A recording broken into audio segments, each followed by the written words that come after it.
Your Steve Jones Show podcast is loading now. The Steve Jones Show podcast is sponsored by Sunbury Motors, North 4th Street in Sunbury, and Sunbury Motors Kia, routes 11 and 15 in Hummel's Wharf. Jim Jackson joins us. Jim, welcome. Such a pleasure to have you back.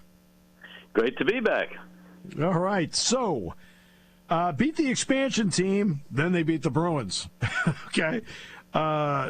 So how do you say, it's only 2 games into this thing, but what's your thought process on what we're seeing to this point? Obviously Vancouver, too, was the shootout. Yeah, I'm seeing some good and some bad. I mean, I don't want to get too caught up in the win last night because if you think about last year, the team actually won quite a few games early in the year, like last night where they were outchanced and outshot. And, we kept saying, they're winning, but they got to play better.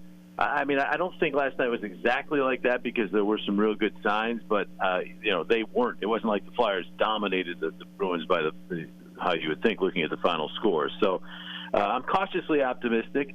I was impressed with how they played against the Kraken. I know it was an expansion team, but they have been in every other game they've played, either a one-goal game or one goal with an empty netter, and the Flyers actually blew them out. So that was impressive.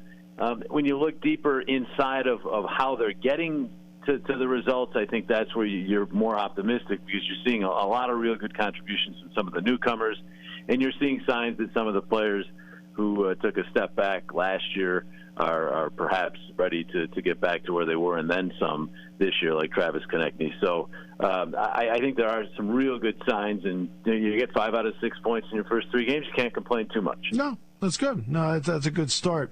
Look, they revamped the roster, and one of them is a guy like Cam Atkinson that they acquired in that deal with Columbus, who had a couple of goals against the Bruins. So how have you felt about how you have to have the ability to assimilate everybody? Are you seeing any early cohesion, or is this something that's a better question a month from now?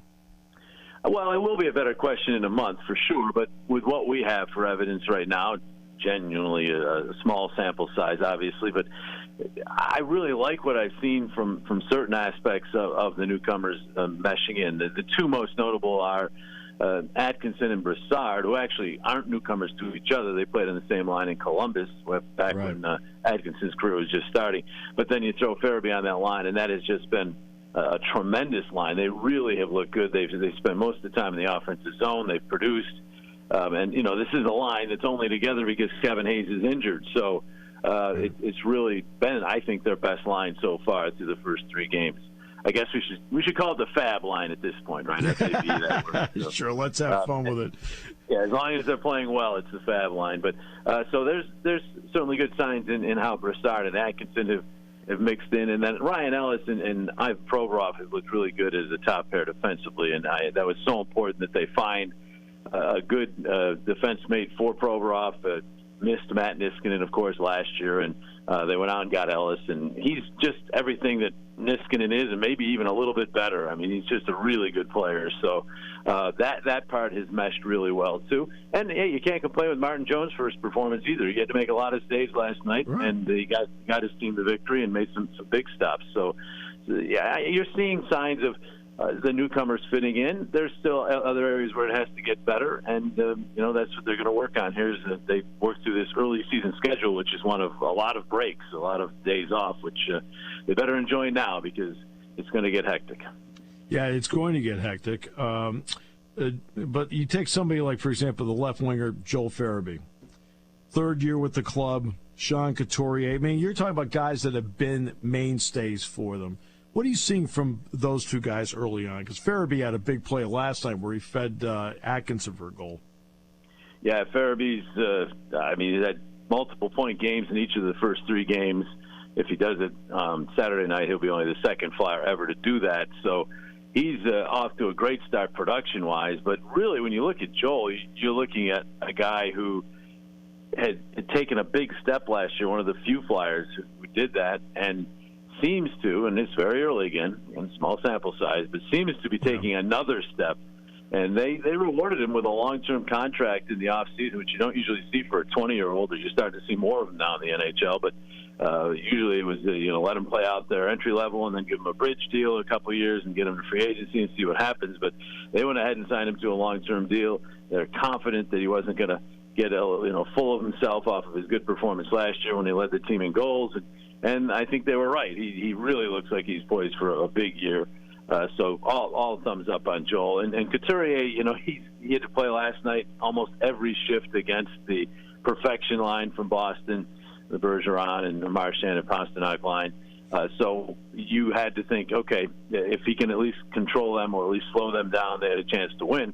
And that line did not score a goal when they were out against the Couturier line. They did score once against the fourth line and second defense pair after an icing call. But when Couturier's line was out there, they were able to kind of slow down one of the top lines, if not the top line in hockey. So he did his job, even though, the production from Coots is something that you take almost as a bonus. He's that good defensively. So I think you know what you're going to get from Couturier. Both of those guys, Farabee and Couturier, got rewarded with long-term contracts in the offseason, and so far they're certainly living up to them. Yeah, no doubt. You mentioned Seattle earlier, and they beat Seattle 6-1. The NHL's big now, 32 teams, but they're at all corners of the map in North America. How have you felt about the growth of the NHL, and what has it done, do you think, for the growth of hockey in this country? It's definitely coming, and I do think that the fact that it's back on ESPN and TNT's jumped in is going to actually help grow the game too. This is not a shot at NBC, who I work for. It's just that it's different network. It's two networks instead of one. It's ESPN, which of course, they're the self-proclaimed worldwide leader and all that. Right. Yeah. So, I mean, the bottom line is I think that won't hurt either. But if I just go back to, maybe 20 years ago, when I was 26, I've been down here 28 years, hard to believe. But even from when I first came down to Philadelphia, which was in the early 90s, you think about how far the game has come in places that weren't hockey markets at all back then. Then we're kind of struggling infant markets, and now you can go and you really look grassroots. The youth hockey is growing in Arizona. It's growing in California, where we're now seeing players make it to the NHL from California, and good ones. Cam York of the Flyers at some point will be one of those. So, Florida. It's just, there's no doubt it's growing. One of the reasons why the NHL and hockey never has gotten the national ratings is because they weren't really a presence in those southern markets and in markets to the west and markets where they didn't have teams. That takes a long time to grow that grassroots support. And it's happening now. It is happening. I don't think that you're necessarily going to see the NHL top the NBA in national ratings because basketball is everywhere. But in the markets where you have an NBA team and an NHL team, it's pretty competitive. In some markets, the NHL team wins. So the NHL has come a long way. And Gary Bettman deserves a lot of credit for that. I mean, he's done some things that I wasn't necessarily in favor of, using work stoppages that he had to get things the way he wanted them, and he did. But from a marketing standpoint and involving the corporate world and growing the game, there's no doubt Bettman's done a great job. What is it meant having full houses again? Well, I mean, the two games at home that I did, and I was not at the game last night, that was a TNT game, but right. It was remarkable. Sure, last year they did allow some fans in the second half of the year, and that was good. That was better than nothing. But it still wasn't very loud, and it wasn't really rocking. These games this year, totally different vibe, especially in the game against Seattle when the scraps started taking place. And I got a very long, well-written email sent to me from a fan who detests the fighting and doesn't like when I pump it up and thinks that it's the meaning to the game and all that. But, I mean, we're in the business of entertainment.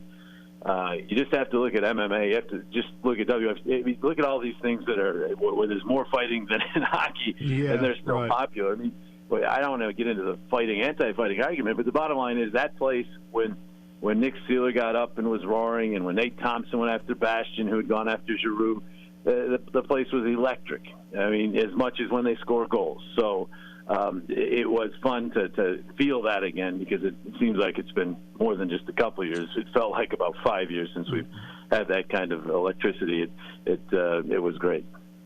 Gary Bettman certainly has been able to forge a much better working relationship with the players. How he handled the pandemic, an extension on the collective bargaining agreement, and one of the concessions was to play in the Olympics, which this time will be in Beijing. That means that the last weekend of the season is right around, I don't know, April 28, 29. I mean, how do you feel about the length of the season in terms of, the fact that it's going to extend that long? Well, I mean, I think the league discovered last year, because they played a 56-game schedule starting in mid-January, that we had to go all the way through April, that it wasn't all that bad. It wasn't horrible that it ended a little bit later, because in past years when we went to the Olympics, they took the time off, but they kind of still jammed the schedule into the same time frame, and it led for a hellacious schedule of 4 games in 5 nights and all kinds of stuff that led to injuries and so forth. I think this time they said, okay, we're going to the Olympics, and we're going to condense the schedule a little bit, but we're not going to go overboard here. We're just going to extend the season out a little, and if it ends in late June, early July, as opposed to mid-June, then so be it, because they ended in first week, I believe, of July last year, and it might have even snuck into the second week of July last year, and I didn't think, I don't think anybody was really complaining. It wasn't as bad as they thought it would be. So, I mean, I do think they want to have as close to a full off season one of these days, because players recover that way and such. But I like the way they've done this. I do think the Olympics, the players want to play. I'm not sure, because of the timing and all that, how much it's going to grow the game in terms of just people watching the games in the Olympics this year, because they're in China. But it is it's a spectacle, and I think it's good that the NHL does get back to the Olympics. Jim, an absolute pleasure. Thanks so much for your time today, and especially so early in the season. Can't wait to talk to you again. Anytime. Love talking Flyers. You know that.